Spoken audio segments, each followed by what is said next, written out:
किसान भाइयों, जैसा कि अभी आपने सफ़ेद मक्खी के बारे में हमने चर्चा की थी, उसको देखा है। अभी जैसे पिछले 2-3 दिनों में हमने सर्वे किया था, तो उसमें 12 लोकेशन हमने सर्वे किए।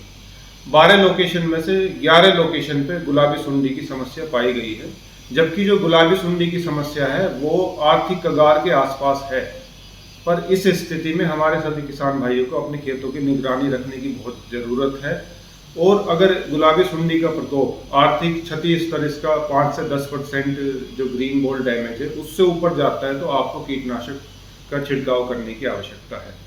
जैसा कि मैंने बताया किसान भाइयों की, जिन किसान भाइयों के खेतों में सफ़ेद मक्खी का प्रकोप है, उन खेतों में अगर गुलाबी सुंडी की भी समस्या आई हुई है, तो वहाँ पे आप जो इमामेक्टिन बेंजोएट है 5SG में आता है, इसकी 100 ग्राम मात्रा प्रति एकड़ के हिसाब से इसका प्रयोग कर सकते हैं। अगर आपके खेतों में सफ़ेद मक्खी की समस्या नहीं है और गुलाबी सुंडी का प्रकोप जो है 10% से ऊपर आपको देखने को मिल रहा है, तो ऐसी स्थिति में आप प्रोफेनोफोस 50 में आता है, इसकी 600 मिलीलीटर मात्रा, या क्विनालफोस इसकी 800 मिलीलीटर मात्रा प्रति एकड़ के हिसाब से इसका प्रयोग कर सकते हैं।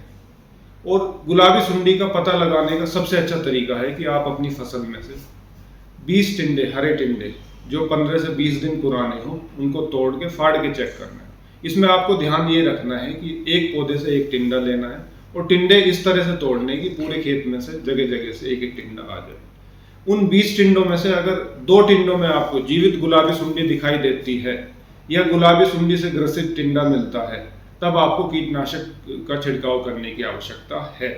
अगर ऐसी कोई समस्या नहीं मिलती है, तो हम यही कहते हैं कि कीटनाशक का प्रयोग अगर ज़रूरत है तभी आप इसका प्रयोग करें। इसके अलावा किसान भाइयों, जो हमारा कपास अनुभाग है, उसके वो हर 15 दिन में कपास से संबंधित क्रॉप एडवाइजरी इशू करते हैं।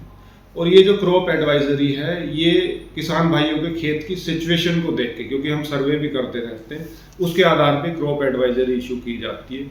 2 से 3 पेज की क्रॉप एडवाइजरी होती है और इसमें हिंदी में हर एक चीज़ बताई गई होती है कि कौन से कीटनाशक का प्रयोग करना है, कौन से फफूंदनाशक का प्रयोग करना है, खाद कौन सी डालनी है, और इसके साथ साथ मौसम संबंधित जानकारी भी दी जाती है।